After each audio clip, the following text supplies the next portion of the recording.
Hello hello. मेरे पिताजी नागोराव जी पाटणकर, इनके लिखे हुए चंद शेर पेश कर रहा हूं। बड़ा मजा आएगा अभी आप लोगों को यहाँ से। इतना शांतिपूर्ण और इतना अच्छा कार्यक्रम बहुत वर्षों बाद नागपुर शहर में गाने को मिल रहा है मुझे। मैं लोहकरे साहब का आभारी हूँ। बहुत प्यारा नियोजन किया है आपने, बहुत प्यारा अरेंजमेंट किया है। और नागपुर शहर में इतना शांति प्रिय प्रोग्राम बहुत कम होता है। लोहकरे साहब के लिए एक बार ताली बजाइए सब लोग। मेरे पिताजी नागोराव जी पाटणकर कहते हैं, जहां में हर कोई शेर बहादुर हो नहीं सकते,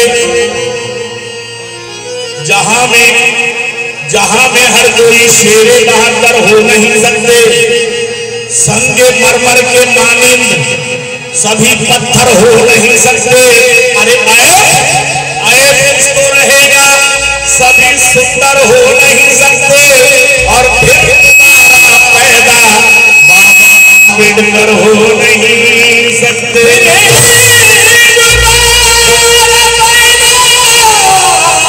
बाबा अम्बेडकर हो नहीं सकते।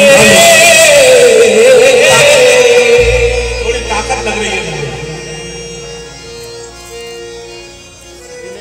जहां में हर कोई शेर बहादुर हो नहीं सकते, संगे मरमर के मानिंद सभी पत्थर हो नहीं सकते। अरे आए कुछ तो रहेगा, सभी सुंदर हो नहीं सकते। फिर दोबारा पैदा अम्बेडकर हो नहीं सकते। क्योंकि हमारी कौम में कोई भी बढ़ चढ़कर नहीं होते। ये हमारे समाज में कोई भी बढ़ चढ़कर नहीं होते। ना कोई डॉक्टर होता, ना कोई प्रोफेसर होते। कसम भगवान गौतम की हम कभी के मर गए होते अगर भारत में पैदा बाबा अम्बेडकर नहीं होते।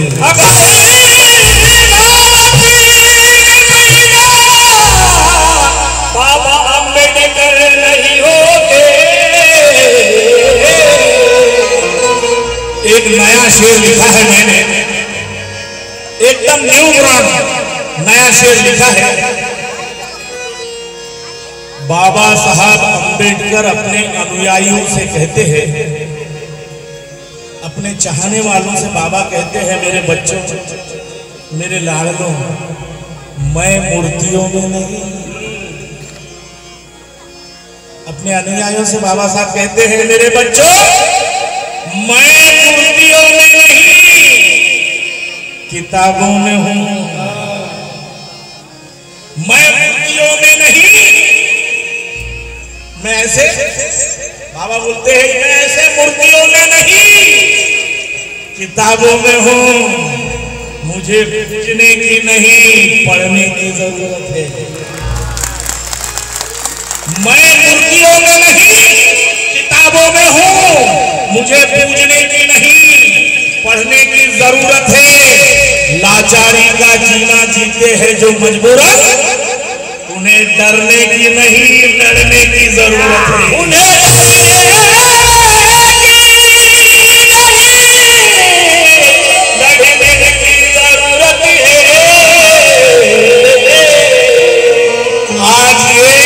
देश ही नहीं, संपूर्ण विश्व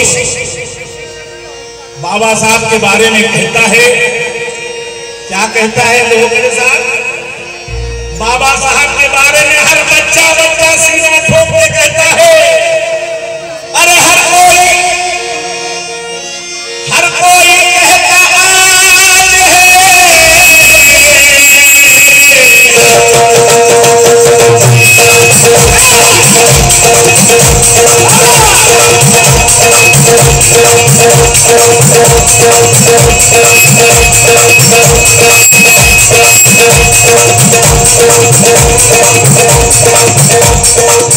क्या बोलता है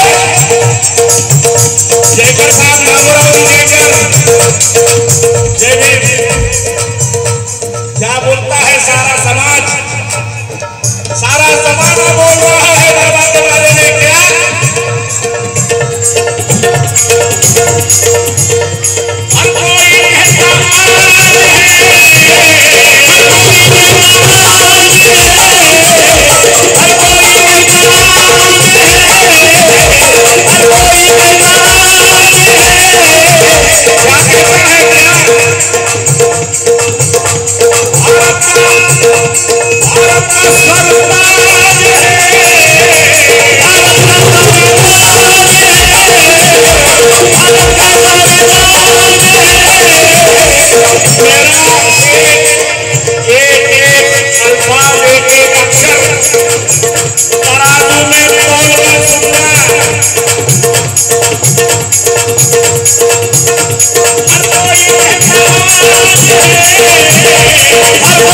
और ध्यान से सुनना मेरे दोस्तों, माताओं बहनों।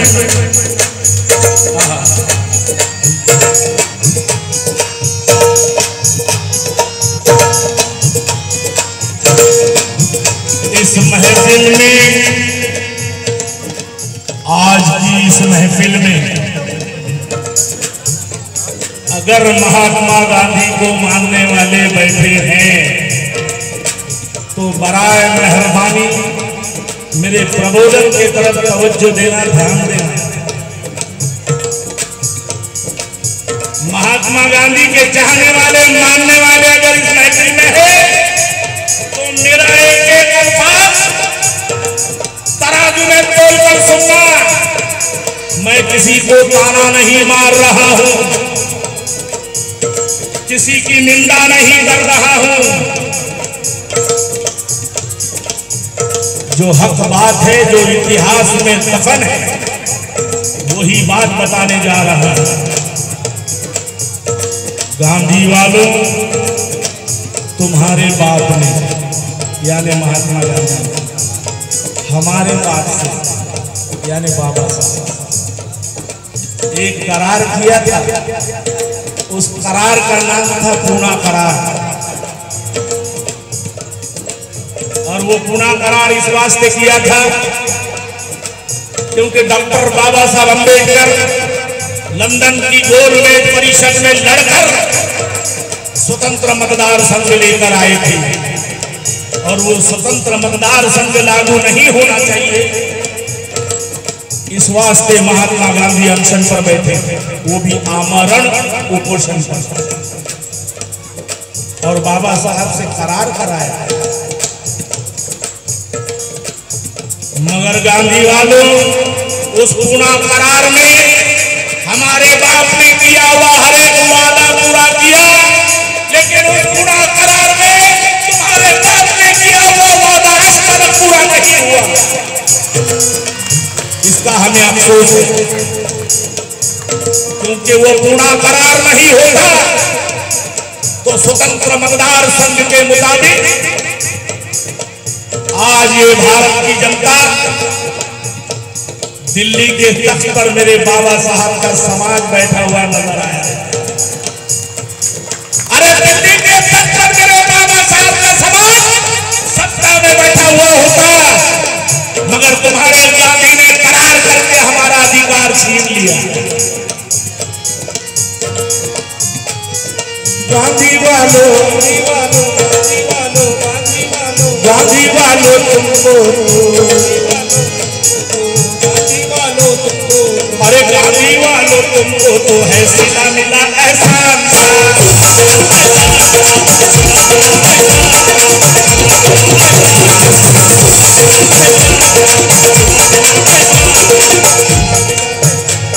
गांधी वालों तुमको तो है सिला मिला एहसान का, थोड़ा सा तो शुक्र मानो, थोड़ा सा तो शुक्र मानो, थोड़ा सा तो शुक्र मानो गांधी के जिंदा।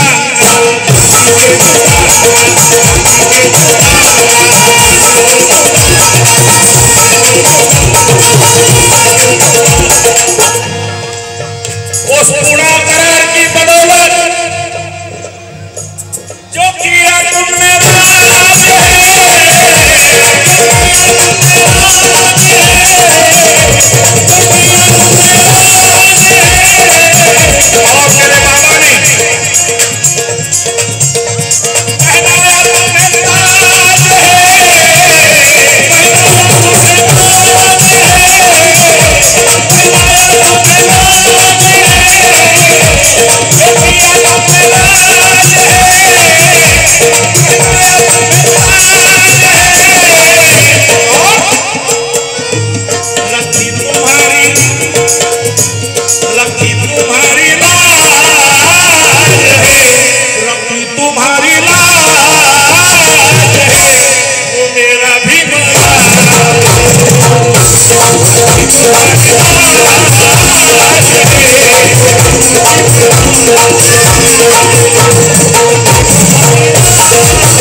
करूंगा कि इस अंतरे पर ध्यान दें। मेरी माता बहनों, तुम लोगों को जहन में रखकर मैंने इस अंतरे को लिखा है, क्योंकि तुम्हारे वास्ते महात्मा फुले की और बाबा साहब की बहुत बड़ी लड़ाई चली। बाबा साहब अम्बेडकर ने इस नारी जाति के उत्थान के लिए हिंदू कोड बिल का प्रस्ताव पंडित जवाहरलाल नेहरू के सामने रखा, मगर पंडित जवाहरलाल नेहरू ने उस प्रस्ताव को ठुकरा दिया। तब हमारे बाबा ने, मेरी मां बहनों, तुम्हारे वास्ते अपने मंत्री पद का राजीनामा नेहरू ने मुझे फेंक दिया। भले बाद में हिंदू गुरुदेव की एक बात सामने आई। मैं ये बात इसलिए बताना चाह रहा हूं लोग मेरे साथ, मनुस्मृति के हिसाब से वैदिक धर्म के मुताबिक ये नारी जाति पुरुषों के बराबर चल नहीं सकती। ये वैदिक धर्म कहता है, मनुस्मृति कहती है कि नारी पुरुषों के बराबर हो नहीं सकती। वो घर में रह के चूल्हा चक्की करेगी, रोटियां बेलेगी, अपने पति के हाथ पांव दबाएगी और बच्चे पैदा करेगी। वैदिक धर्म बोलता है सिर्फ बच्चे पैदा करेगी, और अगर पति मर जाता है तो उसके चिता पर लेटकर अपने आप को कुर्बान कर देना पड़ता था। ऐसा वैदिक धर्म और मनुस्मृति कहती थी। लेकिन मेरे बाबा का संविधान श्रीमती इंदिरा गांधी को प्रधानमंत्री बनाता है, प्रतिभा पाटिल को राष्ट्रपति बनाता है। अरे वो इंदिरा गांधी जिस जाति की थी, जिस धर्म की थी, उसकी जाति में विधवा नारी बंद कमरे में काले कपड़े पहनकर सर मुंडवाकर बंद कमरे में रोती बिलखती रहती थी। मगर मेरे बाबा के संविधान की बदौलत श्रीमती इंदिरा गांधी प्रधानमंत्री बन पाई। और आज ये महिलाएं सीना ठोकर बड़े बड़े अहदों पर बैठी है। मगर एक जमाना था नारी को ये हक नहीं था, नारी को ये हक नहीं था, नारी को ये हक नहीं था खुद को साबित कर सके,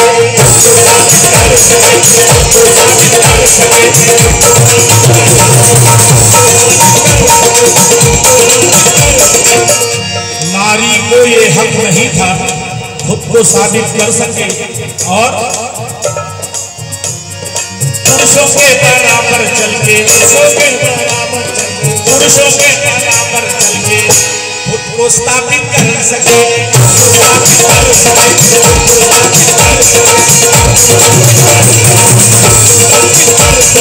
मगर आज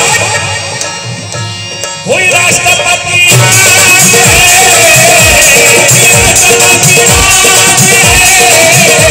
आज मेरी मां बहने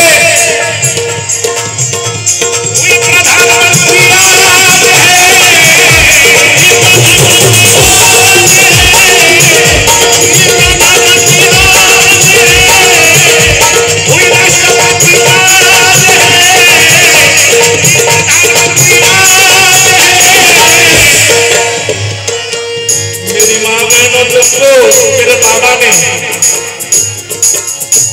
ना रखा,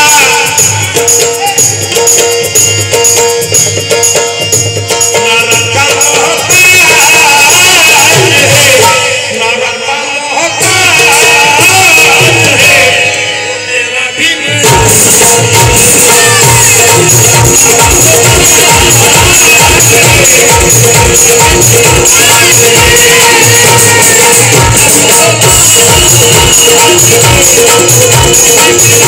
We'll be right back.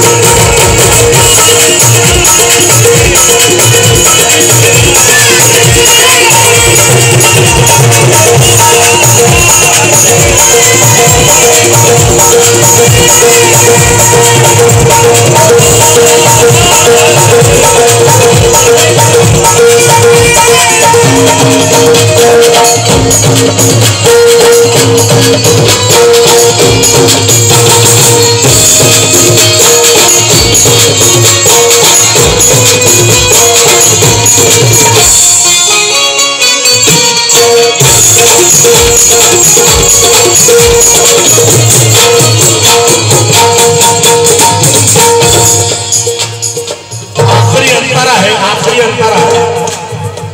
ये गाने के शायर ये तुम्हारा सेवक प्रकाशनाथ पाठक का। मैंने इसके पहले भी बताया, मैं जो भी गाना लिखता हूं उसमें मेरे पिताजी के नाम का उल्लेख होता है, नागनाथ की छाप होती है। आखिरी में कहने जा रहा हूं कि संविधान के मुताबिक हमारे देश में हर 5 साल बाद चुनाव होता है और उस चुनाव में भारत की जनता सरकार चुनती है। सरकार आज नरेंद्र मोदी जी की सरकार है। आज सत्ता में नरेंद्र मोदी जी बैठे हैं, कल कोई और हो सकता, बरोबर है ना? कल कोई और हो सकता, पहले कोई और था। ये खेल चलता रहता है, संविधान कहता है चलता रहता है। सत्ता की कुर्सी पर बैठा, सत्ता की कुर्सी पर बैठा वो कोई भी शान से